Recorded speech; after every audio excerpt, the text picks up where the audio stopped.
It is my great privilege to introduce our speakers this morning. My name is Kim Gorgons, and I am proud to be the chair of the Committee on Disability Issues in Psychology. And we are thrilled to have the opportunity to host the diversity training as disability issues this morning. And it's a tremendous opportunity for our group to bring these issues into the spotlight. I want to introduce our two rock star speakers this morning, both of whom I love and adore. But I actually, other than just saying they're both rock stars, I actually have a script to tell you what they're really all about. Dr. Julie Williams is a clinical associate faculty member at Wright State University. She's a board-certified rehabilitation psychologist specializing in disability, sexuality, employment, chronic pain, and death and dying. Dr. Williams teaches diversity and disability-related causes. She's the immediate past chair of CDIP and currently serving her first term on the Committee on Women's Issues in Psychology. And to say that she is passionate about disability rights would be a colossal understatement. Dr. Linda Mona is a clinical psychologist, the director of postdoctoral training at the VA Long Beach Healthcare System.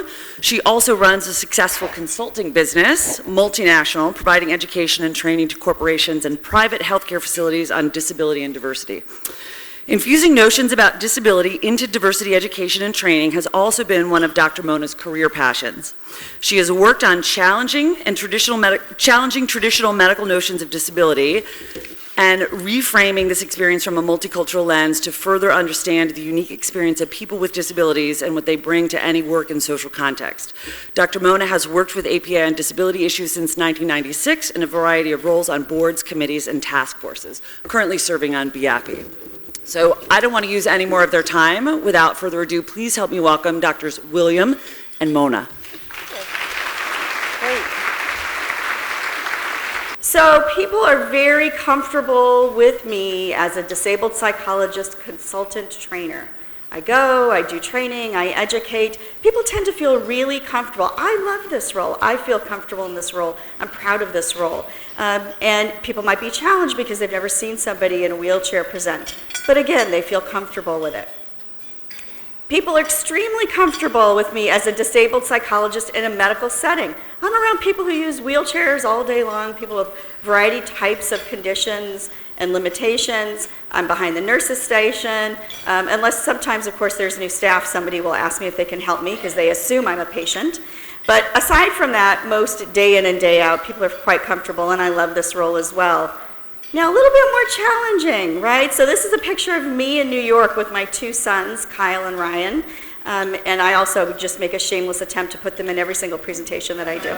So my babies, right? Not so big, babies 6 and 8. So this challenges people, right?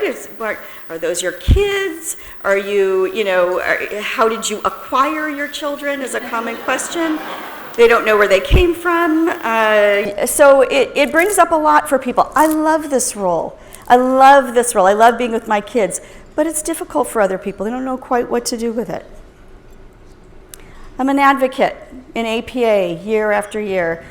Frustration, pain, joy, progress, all of those things, the whole continuum of experiences. I love working with my community. I don't feel alive unless I'm doing work with my community. And many of us who do social justice work feel that calling in some way.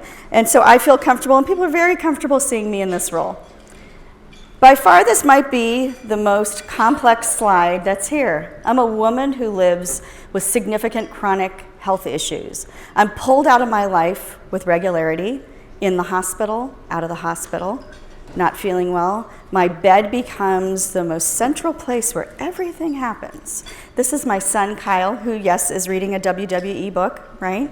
I let him do that. He loves to read.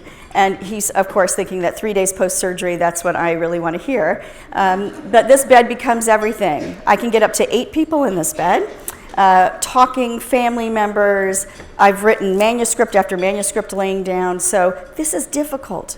This is difficult for people to think of me. Very difficult for my trainees in particular to think of me in this way. I'm not feeling well and somehow fitting what we medically think of as somebody who is disabled. But again, it is this and all of the things that you've seen previously. Okay, so part 2. What Dr. Mona did is what we hope kind of model what we'd like you all to do at your table privately. We would like you to write your answers down to the following suggestions and questions on the slide. If you don't have anything to write with, or you're just too into your bagel and your breakfast, that's fine.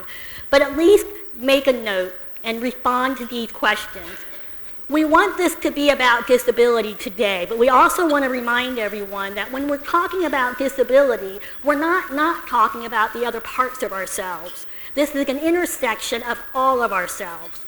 And that's important for us to convey today. So the first thing I'd like you to think about and respond to yourself is your multiple identities. Consider yourself and your important identities. What's salient to you? What's important to you? So important to you that if I came down there and I said, you can't be that anymore, I'm taking it, you would fight me for it. So if you asked me that, I would say I am dwarf, I am woman, I am a professor. I would fight you for those. I'm a friend. I'm the best friend you will ever have. You take that away from me, I will fight you for that.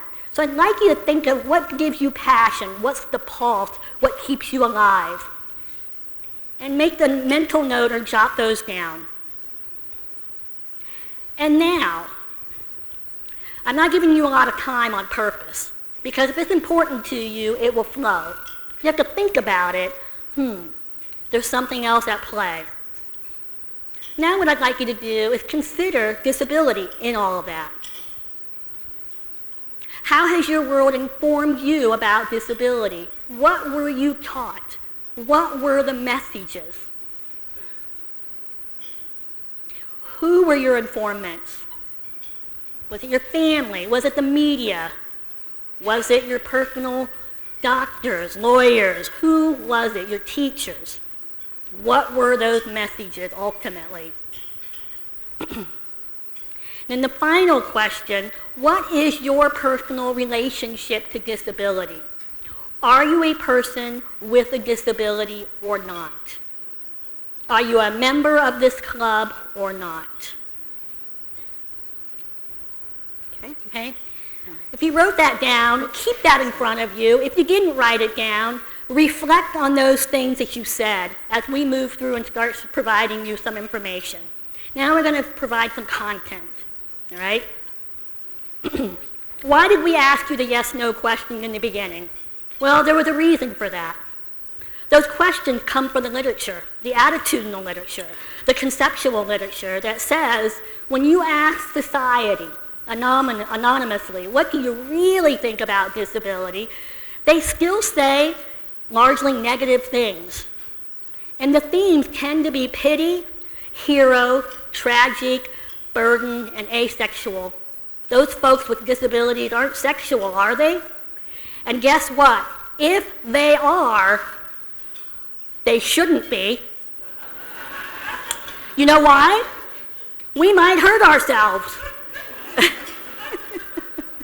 We got more important things to worry about, right? By golly, I'm a dwarf. How can I make time for sex?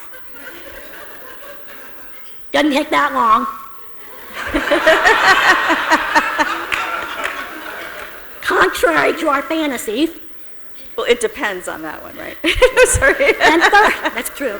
And thirdly, worse yet, they might make more. And we can't have that, all right? Hero. Why is hero such a problem?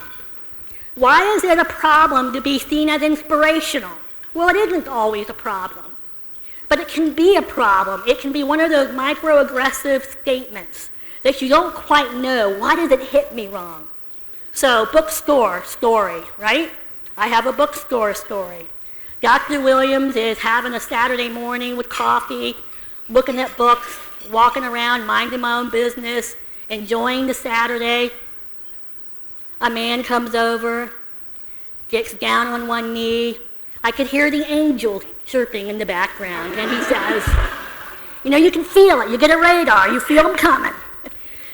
He comes down and he says, oh, it's just so great to see you out. You're so inspirational to me and so brave. This must be so hard. Dr. Williams was on. that day and said, you know what, I don't think this is nearly as hard for me as it is for you. Right? You know what his response was? How dare I talk to him that way? He was just trying to be nice.